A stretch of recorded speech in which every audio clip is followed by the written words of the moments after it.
একটা ক্রাইটেরিয়া আছে, একটা rate, rhythm, volume, character, condition of the vessel wall, radial symmetry, radio femoral delay. এই কয়টা জিনিস একটা রেডিয়াল পালস যখন দেখবে, এই কয়টা জিনিস তোমাকে চেক করে দেখতে হবে। এখন একটা বিষয় হচ্ছে কি, একটা পালসের ভলিউম এবং ক্যারেক্টার সবচাইতে ভালো দেখা যায় ক্যারোটিড পালস। কাজে রেডিয়াল পালসের ভলিউম ক্যারেক্টারটা দেখবো, কিন্তু আমি ক্যারোটিডে আলটিমেটলি দেখার চেষ্টা করবো।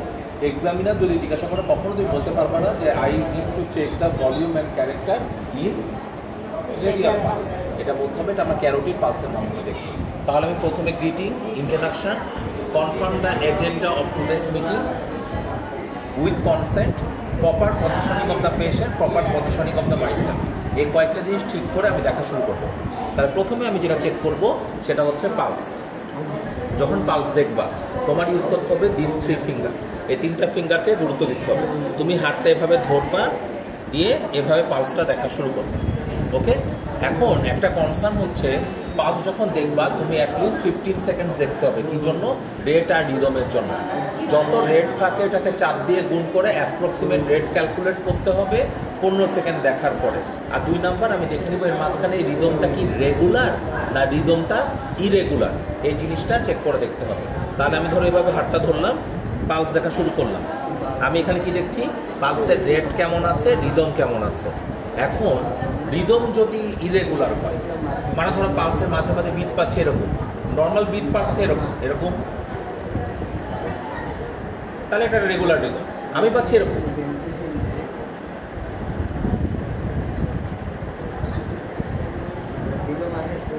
প্রতি 2টার পরে একটা করে ড্রপ বিট, তাহলে রিদম রেগুলারলি ইরেগুলার।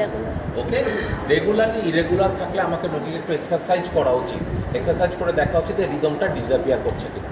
আর যদি ইরেগুলার হয়, মানে হ্যাফহ্যাজার্ড কেওয়াটিক রিদম, কোনো মিল খুঁজে পাচ্ছ না, তার মানে এটা মোস্ট লাইকলি পেশেন্টের অ্যাট্রিয়াল ফিব্রিলেশন আছে। তাহলে আমাদেরকে পালসের 2টা জিনিস, এটা রেট আর রিদম চেক করে দেখতে হবে। তাহলে আমি প্রথমে পালসটা পালপেট করলাম, আমি দেখছি রেট আর রিদম। কতক্ষণ দেখবো? 15 সেকেন্ড। এখন একটা কথা গুরুত্বপূর্ণ, যদি পালসটা হাই ভলিউম হয়, হাই ভলিউম যদি কোনো কারণে থাকে, তাহলে অবশ্যই আমাদের এখানে কলাপসিবিলিটি চেক করে দেখতে হবে। এই পালসটা কলাপসিবল কিনা এটা আলাদাভাবে চেক করে দেখতে হবে। ওকে, তাহলে আমি দেখলাম রেট, রিদম। এরপর এভাবে ধরে আমি তাকে জিজ্ঞাসা করবো যে আপনার ঘাড়ে কোনো ব্যথা আছে কিনা, do you have any shoulder pain, আর বা আপনার ঘাড়ে কোনো ব্যথা আছে কিনা। কারণ কি, আমি কলাপসিবল পালসটা যখন দেখবো, হাতটা ধরে এভাবে উঠাতে হবে। এভাবে উঠালে প্রথমে পালসটা ডিসঅ্যাপিয়ার করবে, দেন যে পালসটা পাওয়া যাবে it will be much more forceful pulse, তার মানে পেশেন্টের কলাপসিবিলিটি ইজ প্রেজেন্ট। ওকে, তাহলে আমি প্রথমে কি দেখছি, পালস দেখার সময় এখানে দেখলাম রেট, রিদম। ওকে, এরপর আমি বলবো আপনার ঘাড়ে কোনো ব্যথা আছে কিনা। যদি আমি একটু হাই ভলিউম পালস পাই, ওকে, ঘাড়ে কোনো ব্যথা আছে কিনা, আমি একটু হাতটা উপরের দিকে তুলব, এভাবে ধরে এরকম করে উঠাই নিব। ওকে, যদি পালসটা লো ভলিউম থাকে, তাহলে এই কাজটি করার কোনো দরকার নেই, তোমাদেরও করা দরকার। যদি এক্সামিনার বলে তুমি কেন কলাপসিবিলিটি দেখলাম না, বলো sir didn't get any high volume pulse. আর যখনই পালসটা মনে হবে একটু হাই ভলিউম, অবশ্যই কলাপসিবিলিটি আছে কিনা চেক করে দেখতে হবে। আচ্ছা, তাহলে আমি আবার যখন ব্যাক করবো, নিচে নামাবো, আমি তারপর এখানে একটু প্যালপেট করে নিব কন্ডিশন অফ দ্য ভেসেল ওয়াল। অনেক সময় ওল্ড এজে অ্যাথেরোস্ক্লেরোসিস হয়, তখন হয় কি কন্ডিশন অফ দ্য ভেসেল ওয়ালটা স্টিফ হয়ে যায়, শক্ত হয়ে যায়। এই জিনিসটা আছে কিনা আমাদেরকে এইভাবে চেক করে দেখে নিতে হবে। এরপর দেখবো কি, রেডিয়াল সিমেট্রি, এভাবে ধরে, ওকে, যে 2 পালসটা সাইমultaneously পাচ্ছি কিনা। এরপরে আমি তার ফিমোরাল পালসটা দেখব। ফিমোরাল পালসটা দেখার সময় it is a very discomfort procedure. আমাকে অবশ্যই পেশেন্টের আরেকবার অনুমতি দিতে হবে যে আমি আপনার এখানে হাত দিব, কোনো অসুবিধা হবে না। ওকে, দিয়ে আমি তাহলে ধরে এইভাবে এই ফিমোরাল পালসটা দেখব, কোনো রেডিও ফিমোরাল ডিলে আছে কিনা। ইউজুয়ালি কোনো রেডিও ফিমোরাল ডিলে থাকবে না। যখন আমি রেডিয়াল পালস পাবো, তখন আরেক হাতে রেডিয়াল পালস পাবো, তখনই এই পায়ে ফিমোরাল পালস পাবো। তাহলে এই নিয়ে আমার রেডিয়াল পালস এক্সামিনেশন শেষ হবে। ওকে, রেডিও ফিমোরাল পালস 2 সাইডেই দেখতে হবে না, এক সাইডে দেখতে হবে, এই সাইডে দেখলেই হবে। বাইল্যাটারাল রেডিও ফিমোরাল ডিলে দেখার কোনো দরকার নেই। তাহলে আমি আবার হাতটা ধরলাম, প্রথমে রেট, রিদম। আমি যদি হাই ভলিউম পাই, এটা নর্মাল ভলিউমই, হাই ভলিউম পেলে ধরে ঘাড়ে কোনো ব্যথা আছে কিনা আমি হাতটা উপরে দিকে উঠাবো, তুলে দেখলাম। ওকে, রেট, রিদম দেখার জন্য অ্যাটলিস্ট 15 সেকেন্ডস। তারপর আবার ব্যাক করে এখানে প্যালপেশন শুরু করবো, যে আমি কন্ডিশন অফ দ্য ভেসেল ওয়াল, কারণ ভলিউম ক্যারেক্টার আমি দেখবো ক্যারোটিডে। তারপর আমি এই হাতটা এভাবে ধরে আমি দেখে নিব রেডিয়াল সিমেট্রি, তারপর আমি রেডিও ফিমোরাল ডিলে। এটা কোথায় ফিমোরাল দেখবো? ফিমোরাল ট্রায়াঙ্গেলের মধ্যে। ফিমোরাল ট্রায়াঙ্গেলের মধ্যে রেডিও ফিমোরাল ডিলে আছে কিনা চেক করে দেখে নেব। এই হচ্ছে আমার হাতের রেডিয়াল। এরপর কি আমি শুরু করবো ক্যারোটিড থেকে। ক্যারোটিড সাইমultaneously দুই সাইডে একসাথে দেখার কোনো দরকার নেই। আমি কীভাবে দেখবো? আমি এখানে একটা চাপ দিব। আমি যখন ক্যারোটিড বা এইভাবে চাপ দিব বা এইভাবে চাপ দিব, ক্যারোটিড যখন প্যালপেট করব, প্যালপেট করার সময় এখানে ভলিউম ক্যারেক্টারটা ভালো বুঝতে পারবো। ওকে, এরপরে অন্য সাইডে ক্যারোটিডে, তাহলে ক্যারোটিড আমি পালস দেখছি। 2 নাম্বার কাজ হচ্ছে ভলিউম ক্যারেক্টার দেখার চেষ্টা করছি। আচ্ছা, আরেকটা কথা বলি, পেশেন্টের পালসের মধ্যে একটা খুবই কমন কনসেপ্ট আছে। ধরো রেডিয়াল পালস আমি পেলাম, তাহলে এই কন্ডিশনের ক্ষেত্রে ব্রাকিয়াল আর্টারি পালসেশন দেখা কিন্তু জরুরি না। কারণ কি, ডিস্টাল পালসেশন যদি প্রেজেন্ট থাকে তার মানে তার প্রক্সিমাল পালসেশন অবশ্যই আছে। ওকে, মানে একটা পেশেন্টের ব্রাকিয়াল আর্টারি নাই, ব্রাকিয়াল আর্টারি কন্টিনিউশন হচ্ছে রেডিয়াল আর্টারি। একটা পেশেন্টের ব্রাকিয়াল পালসেশন পাচ্ছ, মানে রেডিয়াল পালসেশন পাচ্ছ, তার ব্রাকিয়াল পালসেশন পাবা না, ইটস নিয়ার অ্যাবাউট 10%। ওকে, তাহলে আমাকে এটা কিন্তু এক্সামিনারকে বলতে হবে, sir I am getting the radial pulsation, should I proceed to check the brachial artery pulsation in this patient? আর যদি এক্সামিনার বলে যে demonstrate all the peripheral pulsation, তাহলে একটা রুটিন এক্সামিনেশন প্রসিডিউর অনুযায়ী সমস্ত পালসেশনগুলো দেখতে হবে।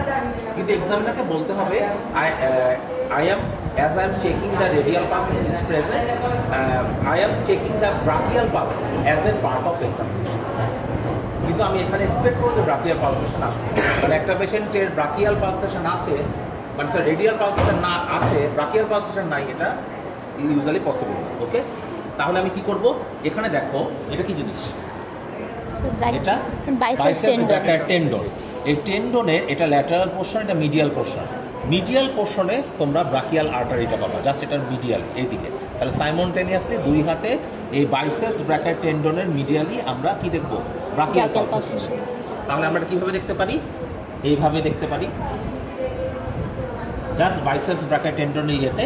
আবার এটা এরকম করে এভাবে আমরা ব্রাকিয়াল পালসেশন বাইল্যাটারাল বুড়াঙ্গুল দিয়ে দেখতে পারো। 3 বুড়াঙ্গুল দেখাটা উত্তম, আমি জাস্ট তোমাদের দেখানোর জন্য করছি।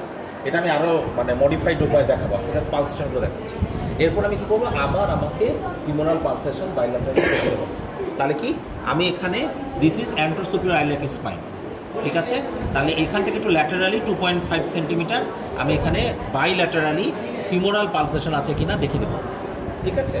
এরপরে কি আমি নিচে নেমে কোথায়? এখানে হচ্ছে পপ্লিটিয়াল ফোসা। পপ্লিটিয়াল ফোসা দেখার জন্য আমাকে বসতে হবে, পা এক্সপোজ করতে হবে। ধরো এক্সপোজ আছে, তারপর আমি এইভাবে দেখে একদম মাঝখানে ঢাকটা ঢুকায় বাইল্যাটারাল পপ্লিটিয়াল আর্টারি দেব। এটার ডেমার্কেশন তোমাদের দেখলেই হয়, এটা নিয়ে তেমন কোনো বিষয় নেই। তাহলে এটার জন্য বেড সাইডে বসে এরকম করে ধরে এই এক সাইডে পপ্লিটিয়াল আর্টারি, এটা আরেক সাইডের পপ্লিটিয়াল আর্টারি চেক করে দেখতে হবে। শেষ। এবার পেশেন্টের বাকি আছে একটা পোস্টেরিয়র টিবিয়াল আর্টারি আর একটা arteria dorsalis pedis. Anterior tibial artery pulsation নিয়ে বারিস্টার কিন্তু খুবিয়েছিল, এটা পরীক্ষায় দেখবার, এটা বইয়ে দেওয়া নাই। আমার কথা বুঝতে পারছো? বারিস্টার কেন যে কোনো ইয়ের ক্ষেত্রে যেটা বইয়ে দেয় না সেটা তুমি কেন দেখবে? প্র্যাকটিক্যালি কথা হচ্ছে না। আচ্ছা, তাহলে আমি পেশেন্টের 2 পাটা এরকম থাকবে। আমি কি করব? এই যে মিডিল ম্যালিওলাস এর 2.5 সেন্টিমিটার বিলো অ্যান্ড ল্যাটারালি এই জায়গাটাতে আমরা দেখার চেষ্টা করব। ওকে, তাহলে 2 পাটা এরকম আছে, আমরা এভাবে যে পপ্লিটিয়াল পালসেশন দেখে নিব।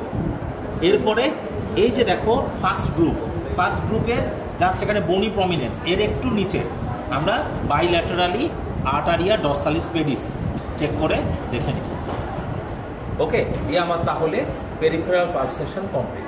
তোমাকে কয়েকটা জিনিস দেখতেই হবে, একটা হচ্ছে রেডিয়াল, একটা হচ্ছে ব্রাকিয়াল, রেডিয়াল ব্রাকিয়াল ক্যারোটিড, তারপর হচ্ছে femoral পপ্লিটিয়াল posterior tibial আর্টারিয়া dorsalis pedis. এই কয়টা এক্সামিনেশন ইজ এ মাস্ট। এর পাশাপাশি টেম্পোরাল আর্টারি পালসেশন দেখতে পারো, জাস্ট এই রিজনটাতে। এটা এসেনশিয়াল না, জরুরি না। ওকে, এখন প্রথম কথা হচ্ছে ভেরি ইম্পর্টেন্ট হচ্ছে রেডিয়াল পালসেশন দেখো, কারণ রেডিয়াল পালসেশনের সমস্ত স্টেপগুলো তুমি ঠিক মতো দেখতে পাচ্ছ কিনা, এটা খুবই ভাইটাল। তাহলে এই জন্য তোমাকে অবশ্যই রেট দেখতে হবে, 2 নাম্বার রিদম দেখতে হবে। ভলিউম ক্যারেক্টার এখানে অ্যাজিউম করবা, কিন্তু আলটিমেটলি ভলিউম ক্যারেক্টার পাবা ক্যারোটিড। দেন তুমি যদি হাই ভলিউম থাকে তাহলে তুমি কলাপসিবিলিটি দেখলা, তারপর কন্ডিশন ব্যাক করে নিয়ে এসে কন্ডিশন অফ দ্য ভেসেল ওয়াল দেখলাম, radio radial symmetry, radio femoral delay, এই দুটো চেক করে দেখে নিলাম। এরপরে পেরিফেরাল পালসগুলো বাকিগুলো কমপ্লিট করতে হবে। এখন পয়েন্ট অফ ভিউ যখন রেডিও রেডিয়াল সিমেট্রি দেখলাম তখন অন্য হাতে রেডিয়াল পালস কিন্তু আমি দেখে নিয়েছি, ঠিক আছে? ওটা আলাদা করে দেখার দরকার নেই। স্যার এখানে রেট রিদম দেখে তারপর স্যার কলাপসিবল পালস থাকলে দেখবো, তারপর স্যার ক্যারোটিড দেখে এসে তারপর sir condition of the vessel. না, রেট রিদম দেখবা, তারপর কলাপসিবিলিটি যদি মনে হয় হাই ভলিউম পালস, কলাপসিবিলিটি দেখবা, তারপর চলে যাবা হচ্ছে এই কন্ডিশন অফ দ্য ভেসেল ওয়ালে। তারপর তুমি এটা দিয়ে radio radial symmetry, radio femoral delay, এটা শেষ করে ক্যারোটিড। রেডিয়াল পালসের কোনো কিছু বাদ রাখবে, তারপর ফার্স্টে radial pulse should be complete, okay? আচ্ছা, এখানে কোনো প্রশ্ন আছে? শুধু পারফেক্ট করতে হবে, কিচ্ছু দেখতে হবে, শুধু পারফেক্ট, ঠিক আছে? আচ্ছা।